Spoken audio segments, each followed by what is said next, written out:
नमस्कार दोस्तों, मैं अभिषेक आनंद एक बार फिर से आप सबों को मेरे YouTube चैनल वैदिक मैथ्स पे स्वागत है। चलिए, आज अष्टमी का दिन है, बहुत ही अच्छा और शुभ दिन है। आप सबों को ढेर सारी शुभकामनाएं मेरे तरफ से। और आज का सेशन यूपीएससी 2022 के सीसेट को लेकर है। इसमें एक क्वेश्चन पूछा गया है और थोड़ा सा हम बात करें सीसेट का। तो सीसेट एक पेपर 2 होता है, किसके लिए? यूपीएससी में। जब आप प्रीलिम्स का एग्ज़ाम देंगे तो उसमें 2 पेपर, एक पेपर जीएस का होगा जिसको पेपर 1 बोलेंगे, और दूसरा पेपर आपका सीसेट का होगा। वो भी जीएस पेपर ही होता है, जनरल स्टडीज़ का ही पेपर होता है, लेकिन उसके लिए एक स्पेशल नाम दिया गया है सीसेट का, यानी कि सिविल सर्विसेज एप्टीट्यूड टेस्ट, जिसमें आपका कंप्रीहेंशन से सवाल रहेगा, मैथ से सवाल रहेगा, लॉजिकल रीजनिंग रहेगा, डिसीजन मेकिंग से सवाल रहेगा। लेकिन ये इस चीज़ की शुरुआत, सीसेट की शुरुआत 2015 में हुई थी। थोड़ा ध्यान से सुनिएगा, 2015 में जब सीसेट की शुरुआत हुई थी तो उस समय में मैथ्स का मात्र 4 से 5 क्वेश्चन पूछा गया था। लेकिन जब 2020, 21 और 22 की बात करेंगे तो ये मैथ्स के सवाल का वेटेज आपका 30 से 35 क्वेश्चन हो गया है। इसका मतलब ये हुआ कि सीसेट का यदि बात करें तो टोटल 80 क्वेश्चन पूछा जाता है। 80 क्वेश्चंस में आपका 30 से 35 क्वेश्चन, एक ब्रॉड एरिया कह सकते हैं, कौन कवर करता है? मैथ्स कवर करता है।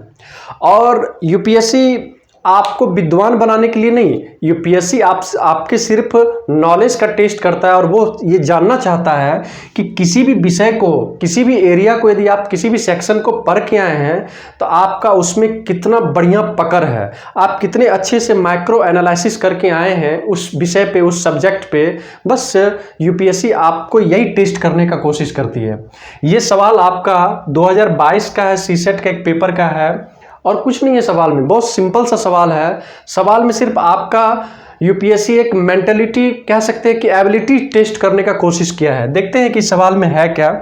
चलिए ठीक है, सवाल तो यूपीएससी का है तो कहीं ना कहीं अच्छा सवाल होगा ही, लेकिन इस सवाल को हम लोग कैसे कम समय में और अच्छे अप्रोच के साथ करेंगे, अच्छे कह सकते हैं कि एक टेक्निकल वे में हम लोग करेंगे ताकि सवाल बने भी और उसका ऑप्शन भी सही से जाए।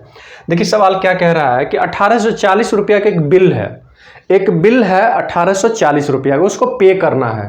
पे करना है किस किस फॉर्मेट में पे करना है? तो 50 रुपया में फॉर्मेट में पे करना है, 20 रुपया के नोट के फॉर्मेट में, और 10 रुपया के फॉर्मेट में पे करना है। क्लियर? चलिए, उसके बाद बोला कि आपको 1840 रुपया पे तो करना है 50 रुपया के नोट में, 20 रुपया के नोट में और 10 रुपया के नोट में। लेकिन ये भी ध्यान रहे कि आपको 50 नोट से ज़्यादा देना भी नहीं है, आपको 50 नोट से ज़्यादा देना भी नहीं है। चलिए ठीक है, ये सारा चीज़ हम लोग कर लिए। इसका जो एक स्टेटमेंट था वो सारा स्टेटमेंट हम पढ़ चुके हैं। दूसरा स्टेटमेंट ये बोल रहा है कि पहला स्टेटमेंट ये बोला कि ये बोल रहा है कि निम्नलिखित कथनों पर विचार कीजिए, यानी कि एक कथन दिया गया, 3 कथन दिया गया, तीनों कथन पे हम लोग विचार करेंगे।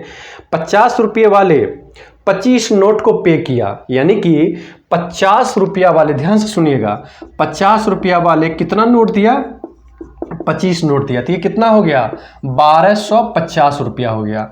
उसके बाद ये बोल रहा है कि शेष रुपया जो है आपको पे करना है किसके फॉर्मेट में? 20 रुपया के नोट के फॉर्मेट में और 10 रुपया के नोट के फॉर्मेट में।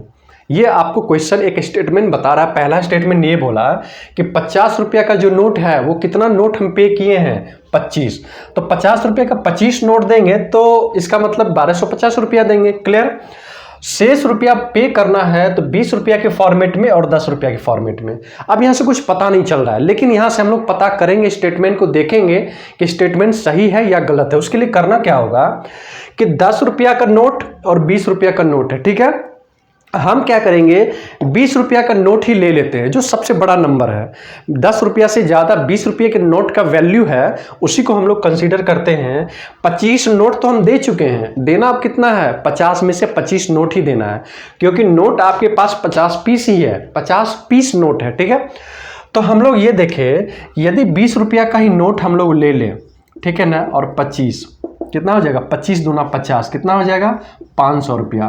तो 1750 रुपया आप टोटल पे कर पाए हैं। लेकिन पे आपको टोटल करना कितना है, तो पे करना है आपको 1840 रुपया। इसका मतलब ये हुआ कि पहले स्टेटमेंट के अकॉर्डिंग यदि हम पे करते हैं तो वो 1840 रुपया पे नहीं कर पाएंगे। तो पहला स्टेटमेंट क्या हो गया, रॉन्ग हो गया। पहला स्टेटमेंट क्या हो गया, रॉन्ग हो गया। चलिए दूसरे स्टेटमेंट पे हम लोग आते हैं। दूसरा स्टेटमेंट ये बोल रहा है कि आप क्या करो ना, 20 रुपया का नोट ले लो, ठीक है। कितना नोट ले लो, 35 को नोट ले लो। तो 35 दूना 70, 700 रुपया हो गया। अब आपके पास कितना नोट बचा है, 15 को नोट बचा है। अब उसको पे करना है 50 रुपया के नोट में और 10 रुपया के नोट में। तो हम क्या किए, जो मैक्सिमम रुपीज है वैल्यू का उसको लेंगे, तो 50 रुपया गुना में 15 ले लेंगे, कितना हो जाएगा 15 पचे 75, 750 रुपया। आप कितना पे कर पाए, 1450 रुपये। यानी कि दूसरे स्टेटमेंट के अकॉर्डिंग यदि आप पे करते हैं तो आप मात्र 1450 रुपया ही पे कर पाएंगे। इसका मतलब ये हुआ कि दूसरा स्टेटमेंट भी क्या है, सही नहीं है। ओके, तीसरे स्टेटमेंट की ओर आगे बढ़ते हैं। तो तीसरा स्टेटमेंट क्या कहता है, यहीं पे बना देते हैं तीसरा स्टेटमेंट। तीसरा स्टेटमेंट ये कह रहा है आपको कि 10 रुपया वाले 20 नोट लिए। चलिए 10 रुपया का 20 नोट ले लिए, 10 रुपया का 20 नोट ले लिए, तो कितना हो गया 200 रुपया हो गया ना। अब आपके पास 30 नोट बचा हुआ है। 30 नोट का जो फॉर्मेट होगा या तो 50 रुपया होगा या 20 रुपया होगा, जैसे भी हो। तो हम क्या किए, जो 50 रुपया का नोट है वैल्यू का, उसको ले लिए 30, और ये कितना हो गया 1500 रुपया। यानी कि 30 गुना 15, 1500, 30 गुना 50, 1500। तो टोटल अमाउंट आया कितना, 1700 रुपया। इसका मतलब ये हुआ कि अकॉर्डिंग टू थर्ड स्टेटमेंट, यदि उस थर्ड स्टेटमेंट के अकॉर्डिंग हम पे करना चाहेंगे तो उससे भी 1840 रुपया हम पे नहीं कर पाएंगे। इसका मतलब ये हुआ कि इस क्वेश्चन का जो तीनों स्टेटमेंट दे रखा है, पहला, दूसरा और तीसरा, तीनों का तीनों क्या है, गलत है। तो क्वेश्चन में आपसे ये बोल रहा है कि या तो इसमें से कौन सा निम्नलिखित कथनों पर विचार कीजिए, कौन सा कथन गलत होगा। तो गलत आपका तीनों है, पहला भी है, दूसरा भी है और तीसरा भी है।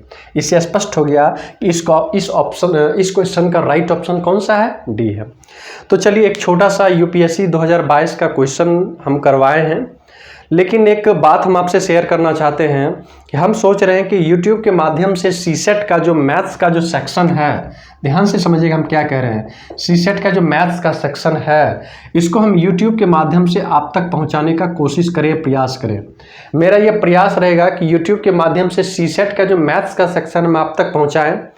लेकिन उसके लिए हम बैच स्टार्ट करने से पहले हम आप लोगों को कुछ इन्फॉर्मेशन देना चाहेंगे। अगले वीडियो में कुछ इन्फॉर्मेशन हम देंगे, उसके सिलेबस के बारे में चर्चा करेंगे। क्योंकि यूपीएससी का जैसी ही बात होगा तो आपको सिलेबस ऑन टंग होनी चाहिए। हमको कितना पढ़ना है, जितना सिलेबस दे रखा है मात्र उतना ही पढ़ के आपको पूरे उसको मैक्रो एनालिसिस करके जाना होगा, तभी जाके आपको यूपीएससी होने को है।